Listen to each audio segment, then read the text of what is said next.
السلام علیکم ورحمۃ اللہ وبرکاتہ۔ میں قاری حفیظ الرحمن درس نمبر 7 صفات کے بارے میں بیان کروں گا، اور ایک حدیث قرآن سے متعلق ہے، اس کو میں پڑھنے جا رہا ہوں، اور اس پر میں امید کرتا ہوں کہ آپ اس پر عمل بھی کریں۔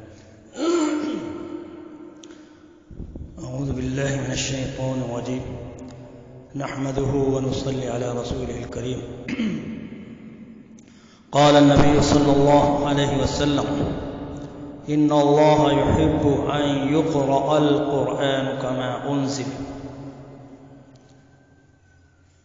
نبی صلی اللہ علیہ وسلم نے فرمایا، بے شک اللہ تعالیٰ پسند کرتے ہیں کہ قرآن پاک اس طرح پڑھا جائے جیسے وہ نازل کیا گیا ہے۔ اس سلسلے میں خاص طور سے تجوید کا خیال رکھا جائے۔ تجوید میں خاص طور سے حروف کے مخارج اور صفات کا اس میں خاص طور سے دخل ہے۔ میں آپ کو مخارج کے بارے میں بیان کر چکا ہوں، آج انشاءاللہ تعالی صفات کا بیان کروں گا، سماعت فرمائیں۔ صفات کے متعلق متحققین فرماتے ہیں کہ مخارج ترازو کی طرح ہیں اور صفات کسوٹی کی طرح ہیں، اس لیے مخارج کے بعد صفات کا جاننا ضروری ہے۔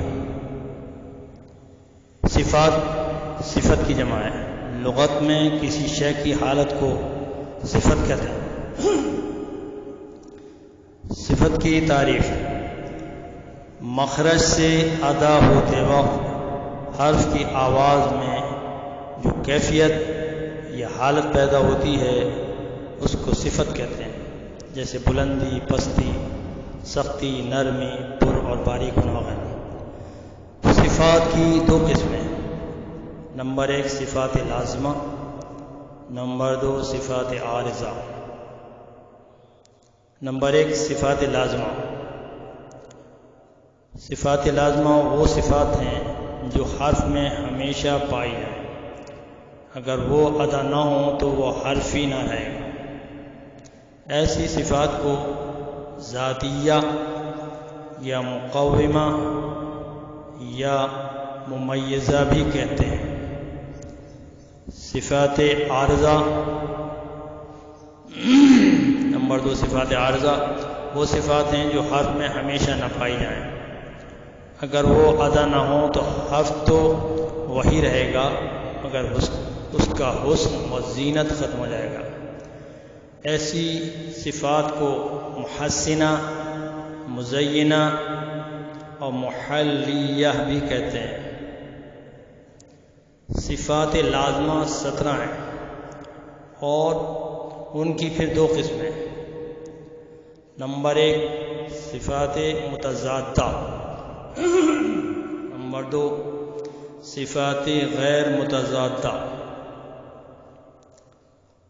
صفات متضادہ وہ صفات ہیں جن کی قاریوں کے ہاں کوئی دوسری صفت ضد ہو، اور صفات غیر متضادہ وہ صفات ہیں جن کی قاریوں کے ہاں کوئی دوسری صفت ضد نہ ہو۔ نمبر 1 صفات متضادہ 10 ہیں، جن کے 5 جوڑے ہیں، ہر جوڑ میں ایک صفت دوسرے کی ضد ہے۔ نمبر 1 ہمس،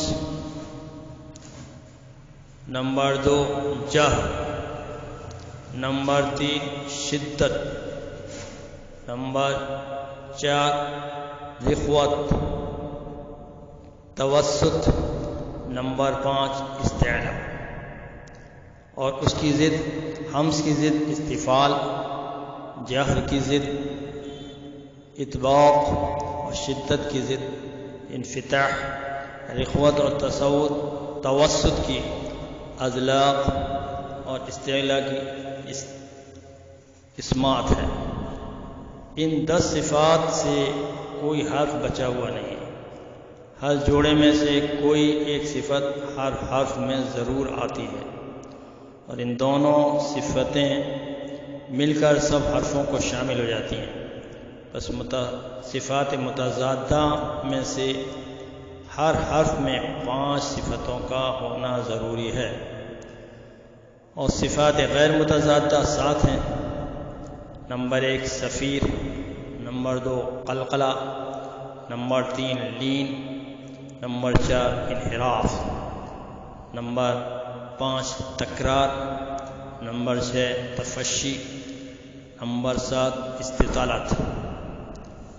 صفات غیر متضادہ سب حرفوں میں نہیں پائی جاتی ہیں، صرف 14 حرفوں میں پائی جاتی ہیں،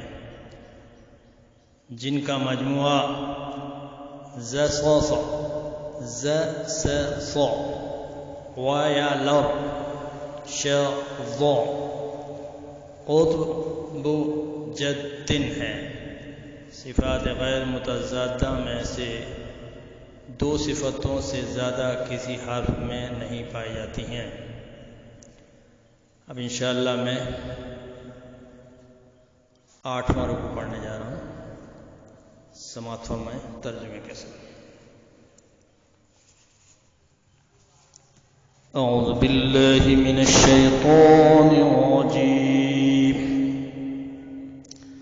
بسم اللہ الرحمن الرحیم۔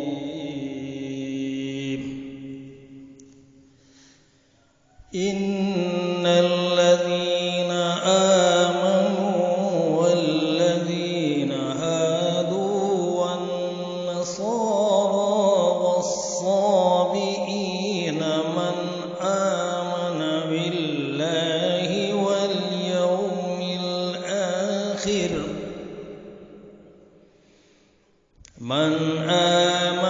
باللہ والیوم الآخر وعمل صالحا فلهم أجرهم عند ربهم ولا خوف عليهم ولا هم يحزنون۔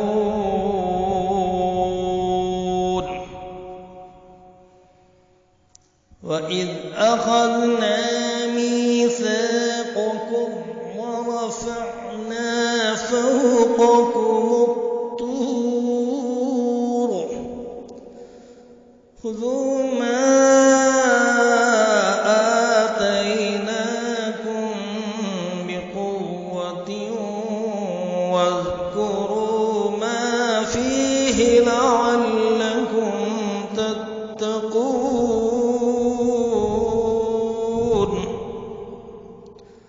ثم توليتم من بعد ذلك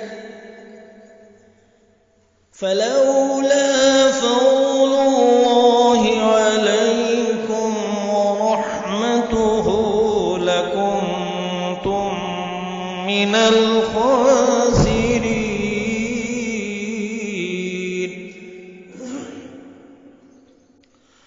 وَلَقَدْ عَلِمْتُمُ الَّذِينَ اعْتَدَوْا مِنكُمْ فِي السَّبْتِ فَقُلْنَا لَهُمْ كُونُوا قِرَدَةً خَاسِئِينَ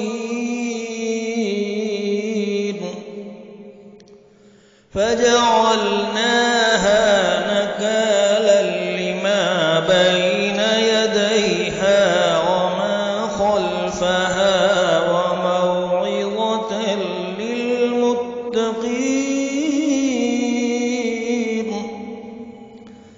وَإِذْ قَالَ مُوسَى لِقَوْمِهِ إِنَّ اللَّهَ يَأْمُرُكُمْ أَن تَذْبَحُوا بَقَرَةً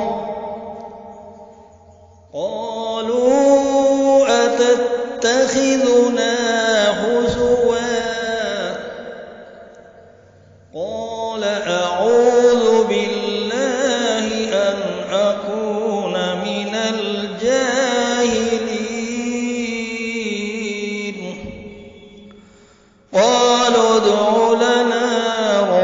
ربك يبين لنا ما هي قال إنه يقول إنها بقرة لا فارغ ولا بكر عوان بين ذلك فافعلوا ما تؤمرون قالوا ادع لنا ربك يبين لنا ما لونها قال إنه يقول إنها بقرة صفراء فاقع لونها تسر الناظرين قالوا ادع لنا ربك يبين لنا ما هي إن البقرة شابه علينا وإنا إن شاء الله لمهتدون قال إنه يقول إنها بقرة لا ذلول تثير الأرض ولا تسقي الحرث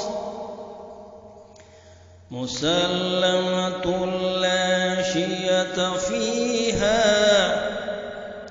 قالوا الآن جئت بالحق فذبحوها وما كادوا يفعلون صدق الله العظيم. ترجمہ سماعت فرمائیں. جو لوگ مسلمان ہیں یا یہودی یا عیسائی یا ستارہ پرست یعنی کوئی شخص کسی قوم و مذہب کا ہو جو خدا اور روز قیامت پر ایمان لائے گا اور عمل نیک کرے گا تو ایسے لوگوں کو ان کے اعمال کا صلہ خدا کے ہاں ملے گا اور قیامت کے دن ان کو نہ کسی طرح کا خوف ہوگا نہ وہ غمناک ہوں گے. اور جب ہم نے تم سے عہد کر لیا اور کوہ طور کو تم پر اٹھا کھڑا کیا اور حکم دیا کہ جو کتاب ہم نے تم کو دی ہے اس کو زور سے پکڑے رہو اور جو اس میں لکھا ہے اسے یاد رکھو تاکہ عذاب سے محفوظ رہو، تو تم اس کے بعد عہد سے پھر گئے اور اگر تم پر خدا کا فضل اور اس کی مہربانی نہ ہوتی تو تم خسارے میں پڑ گئے ہوتے. اور تم ان لوگوں کو خوب جانتے ہو جو تم میں سے ہفتے کے دن مچھلی کا شکار کرنے میں حد سے تجاوز کر گئے تھے تو ہم نے ان سے کہا کہ ذلیل و خوار بندر ہو جاؤ. اور اس قصے کو اس وقت کے لوگوں کے لیے اور جو ان کے بعد آنے والے تھے عبرت ہے اور پرہیزگاروں کے لیے نصیحت بنا دیا. اور جب موسیٰ علیہ السلام نے اپنی قوم کے لوگوں سے کہا کہ خدا تم کو حکم دیتا ہے کہ ایک بیل ذبح کرو، وہ بولے کیا تم ہم سے ہنسی کرتے ہو؟ موسیٰ علیہ السلام نے کہا کہ میں خدا کی پناہ مانگتا ہوں کہ نادان بنوں. انہوں نے کہا اپنے پروردگار سے التجا کیجیے کہ وہ ہمیں یہ بتائیں کہ وہ بیل کس طرح کا ہو. موسیٰ علیہ السلام نے کہا پروردگار فرماتا ہے کہ وہ بیل نہ تو بوڑھا ہو اور نہ بچڑا بلکہ ان کے درمیان یعنی جوان ہو. تو جیسا تم کو حکم دیا گیا ہے ویسا کرو. انہوں نے کہا اپنے پروردگار سے درخواست کیجیے کہ ہم کو یہ بھی بتا دے کہ اس کا رنگ کیسا ہو. موسیٰ علیہ السلام نے کہا پروردگار فرماتا ہے کہ اس کا رنگ گہرا زرد ہو، دیکھنے والوں کو دل کو خوش کر دیتا ہو. اور انہوں نے کہا اب کے پروردگار سے پھر درخواست کیجیے کہ ہم کو بتا دے کہ وہ اور کس کس طرح کا ہو، کیونکہ بہت سے بیل ہمیں ایک دوسرے کے مشابہ معلوم ہوتے ہیں۔ پھر خدا نے چاہا تو ہمیں ٹھیک بات معلوم ہو جائے گی۔ موسیٰ علیہ السلام نے کہا، خدا فرماتا ہے کہ وہ بیل کام میں لگا ہوا نہ ہو، نہ تو زمین جوتتا ہو اور نہ کھیتی کو پانی دیتا ہو، اس میں کسی طرح کا داغ نہ ہو۔ کہنے لگے، اب تم نے سب باتیں درست بتا دیں۔ غرض بڑی مشکل سے انہوں نے اس بیل کو ذبح کیا اور وہ ایسا کرنے والے نہ تھے۔